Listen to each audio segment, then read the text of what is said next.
মধ্যে দিয়ে দুর্গাপুজোর প্রস্তুতি শুরু করলো শিলিগুড়ি সুব্রত সংঘ। এবছর তাদের পুজো ৬৭তম বর্ষে পা দিতে চলেছে।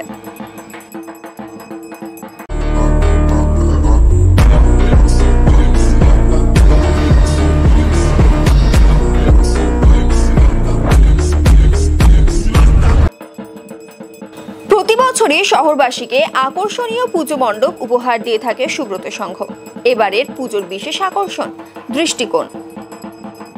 ক্লাবের সদস্যরা জানান, বিভিন্ন জিনিস বা বিষয়কে নানান দৃষ্টিভঙ্গিতে দেখে থাকি আমরা। তেমনি এবছর তাদের পুজো মণ্ডপকে যেই দৃষ্টিভঙ্গিতে আপনি দেখবেন সেই ভাবনায় খুঁজে পাবেন। মেদিনীপুরের শিল্পী দ্বারা এবং সমাজ বান্ধব সামগ্রী দিয়ে তৈরি হবে পুজো মণ্ডপ।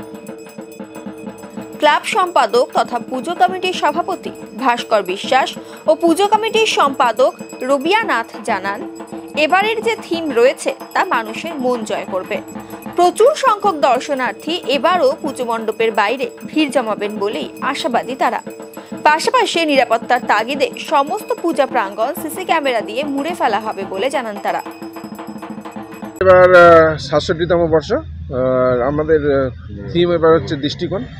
মানে আজকে সমাজ কি এবং তার সাথে তুলনা করে আমরা এবার মেদিনীপুরের আমাদের সব ইয়েরা এসছে, ডেকোরেটর বা থিম মেকার, ওনাদের হাত দিয়ে আমরা এবার শিলিগুড়ির লোককে একটা নতুন কিছু উপহার দেওয়ার চেষ্টা করছি। আমাদের বাজেট এবার ৪০ লাখের মতো আছে সব মিলিয়ে। আমাদের প্রত্যেক মানে শুধু পুজো প্যান্ডেল নিয়ে আমাদের বাজেট হয় না, আমাদের বিভিন্ন রকম সোশ্যাল ওয়ার্ক হয়, তার মধ্যে বস্ত্র বিতরণ থেকে শুরু করে সব কিছুই থাকে, প্রসাদ বিতরণ সব কিছু নিয়ে আমাদের ৪০ লাখ মতো বাজেট করা হয়েছে। সুরক্ষার দিকটা আমাদের নিজস্ব ভলেন্টিয়ার্স প্রচুর আছে, তাছাড়া আমরা নিজের সিকিউরিটি, প্রাইভেট সিকিউরিটি রাখি ৪০ থেকে ৫০ জনের মতো, এবং পুলিশ প্রশাসন আমাদের যথেষ্ট সহযোগিতা করেন।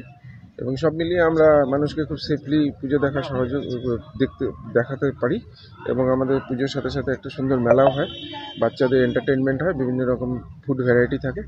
এইভাবে আমাদের পুজোর আমাদের তৃতীয়াতে ওপেনিং হয়। এই 7টা দিন এইভাবে আমরা খুব আনন্দ সহকারে, এবং যারা পুজো দেখতে আসেন তারাও খুব আনন্দ সহকারে এই সুব্রত সংঘ গ্রাউন্ডে পুজোও দেখেন এবং মেলা নিয়ে এনজয় করেন। এটা দেখুন, সুব্রত সংঘের একটা বৈশিষ্ট্য, মানে শুধু শিলিগুড়ির দর্শনার্থী আমাদের পুজো দেখেন না, বিভিন্ন জায়গা থেকে, নর্থ বেঙ্গলের বিভিন্ন কর্নার থেকে আমাদের পুজো দেখতে আসেন, এবং সবারই একটা অ্যাট্রাকশন থাকে শিলিগুড়ি গিয়ে সুব্রত সংঘের পুজো দেখব।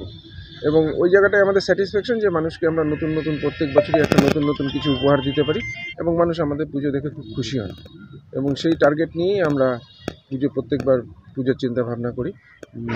এবারও একদমই নতুন ধরনের একটা প্যান্ডেলের আয়োজন করা হয়েছে, আশা করি সবার ভালো লাগে।